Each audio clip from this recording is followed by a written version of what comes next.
welcome back to the Wellness Paradox podcast. I'm so grateful that you can join us on this journey towards greater human flourishing. As always, I'm your host, Michael Stack, an exercise physiologist by training and a health entrepreneur and a health educator by trade. And I'm fascinated by a phenomena I call the wellness paradox. This paradox, as I view it, is the trust, interaction, and communication gap that exists between fitness professionals and our medical community. This podcast is all about closing off that gap by disseminating the latest, most evidence-based, and most engaging information in the health sciences.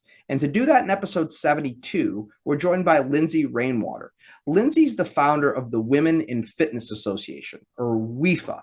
And as we'll talk about in this podcast, she started this nonprofit organization out of a desire to provide more gender equity to the fitness industry. And this is a topic I've long wanted to cover on the wellness paradox because there is a very real glass ceiling that exists in our industry, as in many industries, but it does seem to be more pronounced in fitness, which particularly at the C-suite and the high-level leadership level seems to be a little bit behind the eight ball in terms of gender and also racial diversity for that matter, although this conversation is going to focus more on gender equity. And we're going to talk about the really tangible implications of that to running a fitness business, particularly given the fact that most of the customers that we serve are women. Women make the majority of the purchasing decisions and have the majority of the purchasing influence in a household, yet the stakeholders we have at the table that are helping us make decisions about our business traditionally tend to be male. And Lindsey is on a mission with what she's doing with WIFA, as well as what she's doing in her role at Climber, to do something about that. So she's definitely somebody who's put her money where her mouth is in terms of focusing on gender equity and diversity in the fitness industry. Any information we'd like to share with you from today's episode can be found on the show notes page by going to wellnessparadoxpod.com/episode 72. Please enjoy this conversation with Lindsey Rainwater.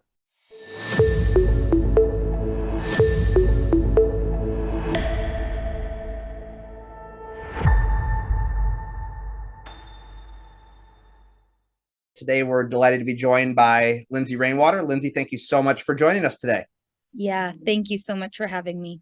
You're joining us from beautiful Denver, Colorado, where I'm kind of jealous. I'm here in Michigan, and today is not as nice of a day as it looks like there in Denver, but really excited to have this chat. We have a mutual connection in Tom Johnston that connected you and I, and Tom's will hopefully be on the podcast relatively soon here to talk about leadership. But today we're here to talk more about gender equity in our industry, which is a topic I'm super excited to chat with you about. But first, before we dive into that, why don't you give us a little bit more about your background just to provide some context? Yeah, absolutely. I'd be happy to. And thanks for having me on the show. I think any opportunity to share with an audience on a podcast is such an honor. So thank you. And thanks, Tom, for the intro.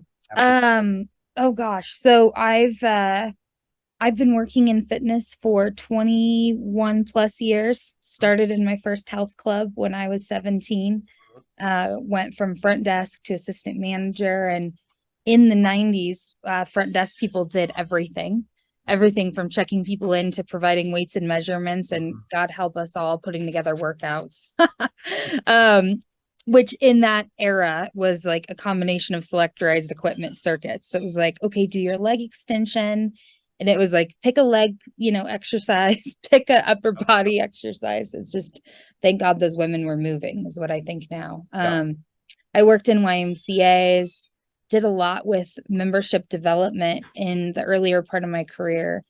And then as I progressed into my 20s, I worked with a lot of education companies. So Peak Pilates, cycling organizations, equipment manufacturers. And so I ended up getting a broad sweep of experiences from both a club operator, a group fitness instructor. I got certified original Johnny G instructor over here.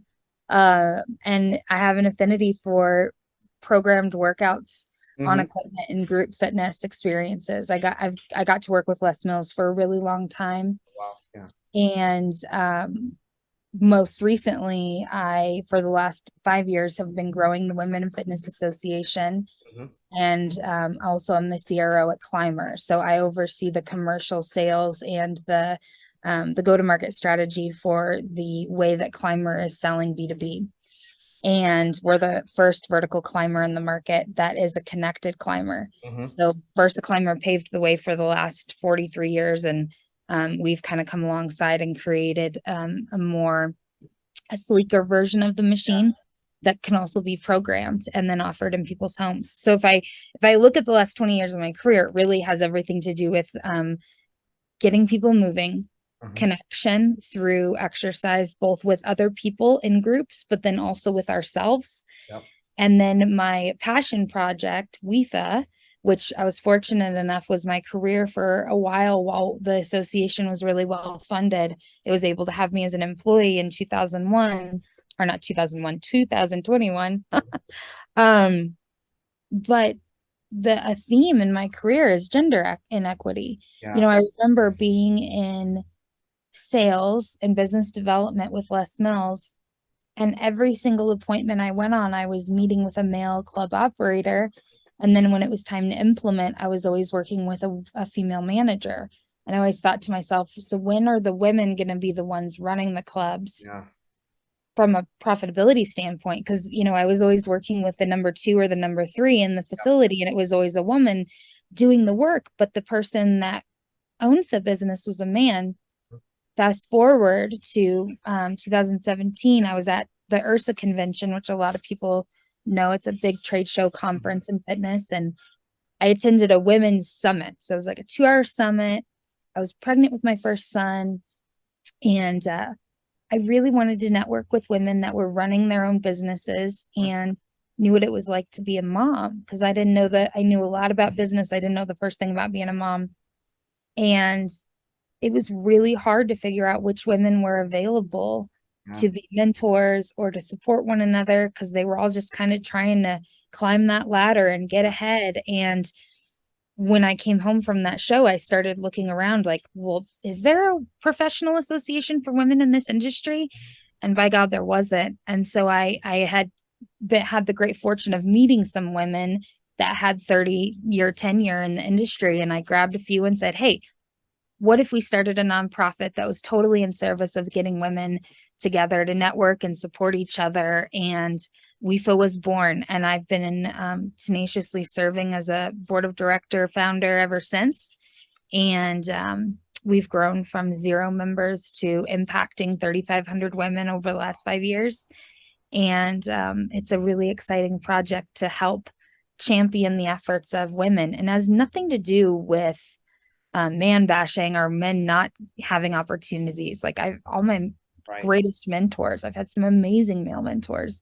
I'm the mother to 2 sons and a daughter, and I have a great husband. And my father had a huge impact on my life when he was alive. And it's just like, has nothing to do with not loving men. It has everything to do with making sure that women are advocated for, and that the unique obstacles we need to overcome are thought of in the industry space. So there's still a big disparity. There's still an opportunity, and women, having a place to be able to talk about breastfeeding and carpool line, synonymous with, leadership meetings, is important to me. Yeah, you said something there that was really important. The fact that there is gender inequity and men are still doing a good job and they're a valuable, constituent in industry. Those things can coexist. I think when people start to hear this discussion of gender equity, they always assume that it means that, we need to do something to men in service of advancing women, and that's not the case. And I'm glad you said that. But one thing you said earlier that really struck me is you mentioned you talk to the executive, and that's typically a man. You talk to the manager, in a lot of cases that's a woman. One thing that I've noticed, particularly in the boutique space, because that's partly where my business is, the constituency we primarily serve is women. So I always found that really ironic that, I'm sitting around the table with my leadership team that is 75% male, but we're serving a clientele that's 75% female. Yeah, you couldn't be, I mean, that's globally, 80% of purchasing decisions in like mainstream. So the people that shop at Target are women, 80% of them. And so I think when you look at most households, women are making purchasing decisions. Women are coming to exercise. And, you know, whether it's, I mean, you could point to a lot of different things, but I think having women at your table, decision-making table, is just good business sense because they can speak to the people making the decisions, you know? Yeah. So kind of along those lines, certainly I think we can all agree that more equitable representation, not just of the genders, but of different races and ethnicities, it's something our industry needs desperately. Yes. To that end, specifically from a lack of female representation in higher level leadership conversations, what are some of the consequences of that for a business beyond what you just said? Yeah. Well, I think, you know, beyond not being relevant to their consumer, which has tremendous ripple effect and consequences all of in itself, right? Yep. Showing the next generation what's possible. Mm-hmm. So women of young ages, little girls, women in college need to see women in leadership roles to know it's possible. We emulate what we see. Mm-hmm. And if a Black woman is not in a leadership role, how is a young Black woman going to know that's possible? Yep. So there's a lot of things that just need to be emulated in order to know what's possible.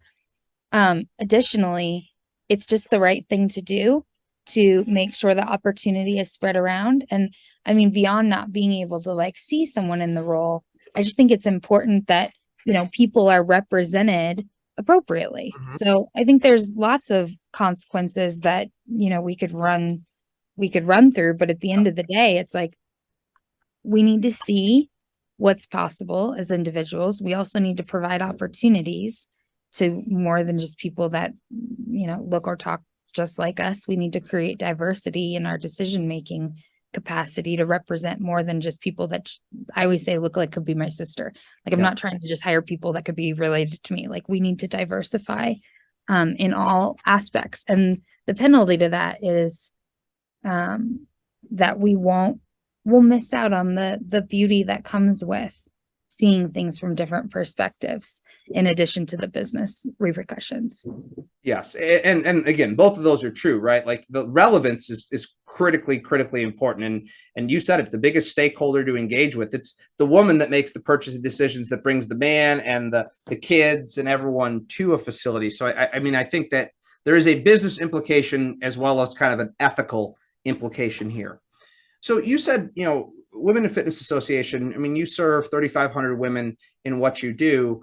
What are you hearing from your stakeholders at WIFA around the progress we're making here? I'd like to think that we're more evolved and sophisticated, you know, as an industry now than maybe we were 5 years ago, 10 years ago. And, you know, God forbid, when both you and I started the industry, what kind of progress are we making? Or maybe are we making progress? I almost hesitate to have to ask that second part of the question, but how are we doing? Yeah. Well, I think that there are bright spots. So for instance, the work that I do with Climber, you know, in our organization, over 50% of the women that work at Climber are people that work at Climber are women. We have diversity across every level in the organization, not just race, but gender. And we also see that in our classes. So when people come to the Climber Studio in Denver, I'll never forget the first class I went to. I was one of the fittest people in the room. And a lot of the time we see people go to classes like that are already fit versus folks that need to get in shape for their health. Not saying it has nothing to do with physicality. I'm just talking about maybe they're carrying more pounds than their frame could handle. And so increasing their cardiovascular participation could help their overall health. Yeah. You know, people from all different walks of life. And so I just really appreciate that Climber creates that draw.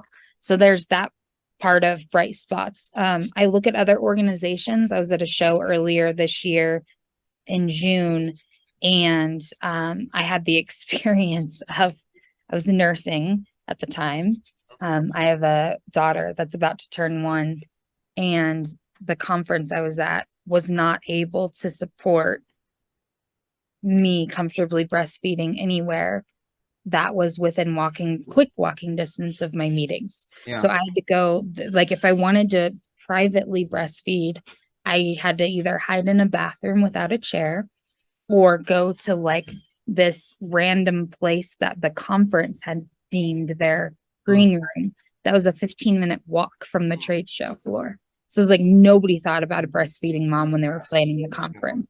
That's a gender inequity issue, right? So they were just like, so I ended up pumping in front of other people the whole week long. It's my 3rd kid. I don't mind doing that, but could have been different, right? And that was a fitness event. So I think, we have some progress in some places and others not. So it just kind of depends where you're looking and what you're looking for. I try to look for the bright spots and celebrate those. So when you're looking at those bright spots, particularly maybe from your experience with what you're doing at Climber, I believe it has to be a fairly intentional organizational strategy to try to diversify on some level, because I feel like it's so easy to not, because it's kind of the status quo. Can you maybe give us a look under the hood as to how you've seen Climber diversify their organization more effectively, maybe as a lens into what our listeners could potentially be considering for their organizations? Well, so I'll speak to it twofold. I'll speak to what I experienced at WIFA and then kind of what's going on at Climber. Yep. So at WIFA, our ability to demonstrate diversity in race. So it's one thing, sure, we're supporting women, but we need to be supporting women from all different walks of life, all different shapes and sizes. And our experience was that if we did not recruit for that, it didn't just happen. Yeah. Me as a white woman that, started the organization, like I had to recruit to find people that weren't just like me, because like attracted like. Yeah. And so we were really intentional about getting on Instagram and figuring out who the Latino female thought leaders were and finding them and inviting them. Right. That was what we have done all along to improve our diversity within our group, right? Climber, I think they've done such an excellent job in their marketing from day one of being incredibly inclusive. If you look at all of our imagery and across all platforms, the way we present ourselves, it's very inclusive. And in Denver, where our studio opened, the place that it lends itself to being really inclusive and available. Like it's right there on a corner, lots of visibility, and then also within our organization, I think we've done a great job of attracting, different folks for different roles that don't have, and so I just think it comes from the intention. Like if you set the intention to not just have people, like if it's just baked into your culture that like that's what we do, which I believe the leaders in our organization just believe that's the right thing to do, then it comes forward and it's not hard. It's just a byproduct of an intention and a value set that the leadership team holds. Yeah, but it's also a viable business strategy in the sense that, you mentioned earlier, most people that come to fitness classes tend to be fit people. We're an industry of getting the fitter really well. And you mentioned this whole notion of being more diverse, in your imagery. And then even before that, you said, like attracts like. So just touch on that for a second, the business opportunity that exists from being more diverse in your imagery. Well, I mean, most folks aren't fit. I think the average size of a woman teeters between a dress size 12 and 16. Right. I know, just speaking for myself, between babies, and I have exercised or been athletic since I was 3. That was the first group fitness class I took. It was music and muscles at the local YMCA. Love it. I've always, I grew up competitive figure skating as an athlete. And so for me, I'm 5'4", And I gained a solid 30 pounds with every single one of my pregnancies. And I never, even in that weight range, I stayed around a size 8. And so for me, like, just even conceptually, the idea of being a size 12, I'm like, what? I know how hard it is to carry around 30 pounds up a hill extra when I'm pregnant. So that for me, it's my value set to always remain healthy, not from a position of vanity. Sure, that plays a role, but has way more to do with my cardiovascular health than it does my physicality. But the average human woman is a dress size 12 to 16. So in my head, I'm like, wow, that means they're probably on average 20 pounds more than I was at my heaviest pregnant weight. And I feel sad about that. Yeah. And that's who we're marketing to. That's who needs help. That's who needs exercise, right? Is the person that is at risk for chronic illness or disease because they have more physical mass than their frame needs to. And listen, massive body positive movement. I'm not saying there aren't certain people that should carry a certain percentage of weight. From the science I know, there's a ratio of mass to frame that we need to be mindful of to stay our optimal health and to avoid disease. That's the perspective I'm coming from. So from a business standpoint, if the fitness industry or individual clubs and studios want to grow their business, wouldn't they then market to folks of all different body shapes and all different colors and all different sizes in order to appeal to that audience? Yeah. Yeah, it's as you say that the analogy comes to mind. It'd be no different than a clothing store, only carrying sizes, 0 through 4 for women, knowing the average size woman is 12 to 16. You're not going to have the tools to be able to serve that marketplace, very well. So I definitely can see where that analogy plays out in the fitness industry almost exactly the same way. We've got a bunch of size 0s through 4, but we're serving sizes 12 through 16. And to create an environment where you're comfortable. I think one of the things that I feel so sad about is if we don't create an inclusive environment for exercise, people feel like they have to get in shape to go. And that is one of the hugest barriers. I will say that my first time that I went to a climber class, I was so happy that there was such a diverse weight range in the room, because to me that meant that climber was doing the job of welcoming in lots of folks. And I know even myself, like between those pregnancies, I felt uncomfortable going to studios when I wasn't at like my tip top. That's on me, right? Maybe it points to my own self-esteem, but if I'm thinking it, of course others are. I'd like to take a quick break from today's episode to tell you more about one of our sponsors. As all of you are well aware, the COVID-19 pandemic has been absolutely devastating for the fitness industry, with upwards of 1/3 of our clubs closing nationally on a permanent basis. One of the few stabilizing forces during this very tumultuous period of time has been IHRSA, the Global Trade Association for the health and fitness industry. On my crusade to make fitness professionals part of our healthcare continuum, the work that IHRSA is doing is absolutely vital. They provide advocacy and lobbying support at both the federal and the state level. They support state alliances in many ways, and they also provide resources and best practices to club owners, operators, and individual fitness professionals. Indeed, if we are truly going to become part of the healthcare continuum, we must speak with one unified voice. We must have best practices that we implement, and we must come together as an industry to ensure the public, the medical community, and lawmakers hear our message loud and clear, that movement is medicine and it is essential. That is the work that IHRSA is doing.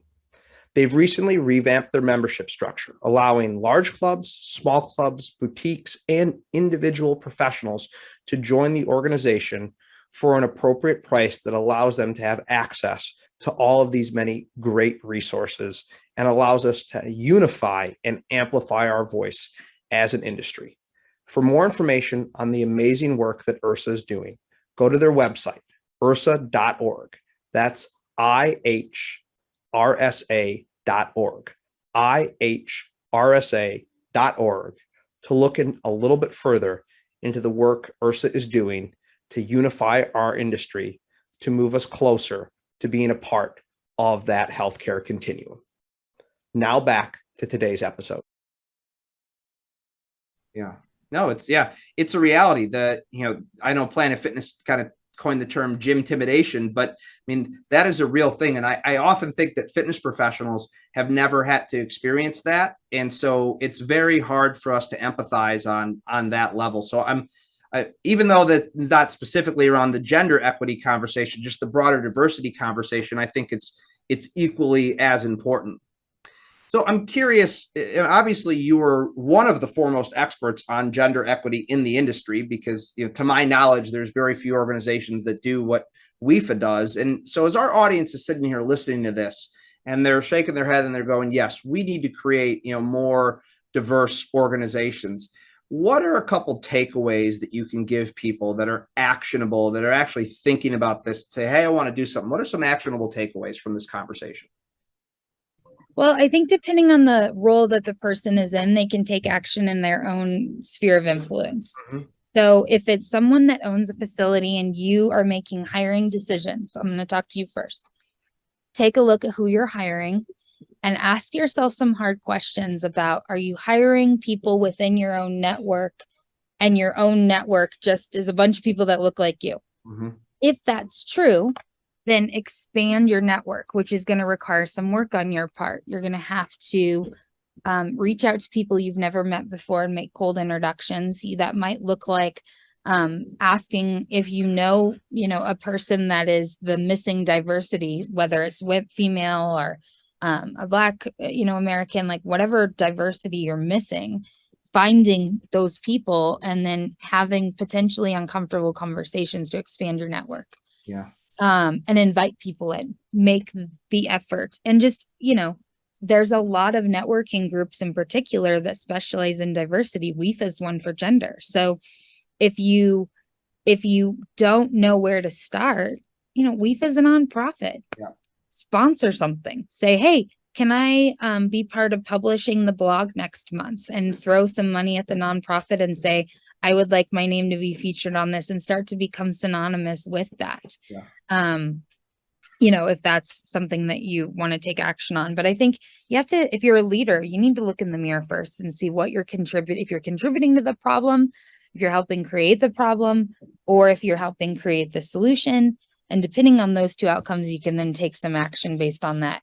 If you're an individual that just says, I don't really know how to help, I don't run my own business, I'm an employee, look at your home life or look at your friends and see, is there any way that I could help uplift women? Is there a female colleague of mine that's worked really hard to be seen as a writer or a speaker, and they just got featured, on their first podcast, or I saw them publish something on LinkedIn, help be part of putting that person on a platform, share their work, share what they're doing. I think any time that we can create a door opening opportunity for someone is a win. So I think just growing a conscious awareness is really a step zero. And then everything from there can come from, oh, I want to be a part of creating opportunities instead of limiting people here or holding them back. Yeah, you nailed it. As you were talking there, I was thinking of the word consciousness. That was exactly the word I was thinking of. And a step zero is a great way to put it, because you can't take an action until you're conscious of it. And I think there is this natural inherent bias we all have just to gravitate and pack people around us that are like us. And that's contributed to the problem. And the only way the only countervailing force to that first is just consciousness. Yeah, absolutely. You can't, one of my favorite books is called The Big Leap. The author is Gay Hendricks, and really the whole census all the material is about your conscious awareness and connectivity to life. And if you have no idea what that means, and you have no idea, it's like growing a sixth sense about how to be in the world where it's not just all about you. So check out that book. It's a really great way to grow that awareness if you don't already have it. Yeah, no, thank you for that recommendation. So, I Mhm. mean, Lindsey, I feel like I could talk to you about this topic forever. I feel like there's a million questions that I could possibly ask, but this has been really informative and I think, really enlightening. And the things that you are doing with WIFA and the things that you're doing with Climber, this is what our industry needs more of, because as you've said, and as I've alluded to, we're very good at getting the fit fitter, and that fit that we're getting fitter tends to look all pretty similar. And, that just doesn't work anymore if we want to contribute to public health and if we want to be a financially viable industry, as I think we've learned over the last couple of years. So I tremendously appreciate your perspective and I applaud you for all the great work you're doing. Where can people go if they want to find out more about WIFA, about the work that you're doing at Climber? Well, of course, we'll link up to these at a show notes page, but give us an idea of where those places are. Yeah, absolutely. So if you want to learn more about WIFA, WIFA.org. So it is a nonprofit, so you'll go to org, not com. And the homepage on WIFA.com will really tell you everything you need to know about. If you're a woman that wants to get involved as a member and you want to participate in the membership, the membership includes monthly networking events and quarterly meetings, and everything is foundationally virtual. It has been since 2017, so that anyone in the world can participate. So check that out. And then on social, just as you would kind of think, it's WIFA Association everywhere on social.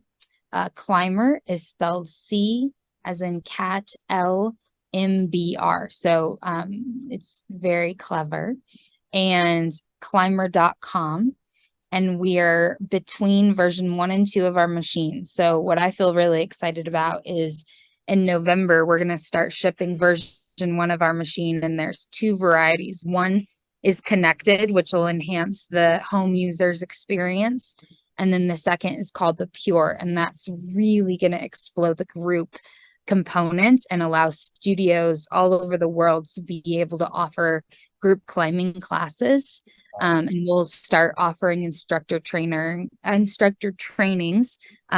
early next year. So it's a really exciting time for Climber, because we're about to go from climbing in your living room to really being able to experience it in large health clubs across the world, and then also really anywhere that you can think of that you might want to participate. So I've never done anything other than running that engages the muscular system like it does, but with no impact. Yes. So you're able to use 86% of your muscles in a cross crawling pattern, which stimulates you neurologically like nothing else can. So if you've never done it before, even the fittest of fit are going to get their butt kicked, which is awesome. That's great. And I think there's also something to be said for, supporting companies that are doing the right thing in this space, because the only way we can, proliferate the message of gender equity and inclusion is support the companies that are also, they're doing good, but they're also doing well. And, we can't forget about that. So we will link up to all of that on the show notes page for everyone. Before Cool. I let you go, our final question that I always end the podcast on is around the thesis of the podcast, which, to me, the wellness paradox is the trust, interaction, and communication gap between fitness professionals and the medical community. In your opinion, and I'm very curious to hear this because you've been in the industry for quite some time, if you could give fitness professionals one piece of advice to close off that gap, what would it be? Oh, gosh. To close the gap between fitness professionals and the medical community? Yes. Whoo, what a loaded question. Well, I hope one day there's a seamless because I'll tell you, I have extensive sciatic injury from growing up a figure skater.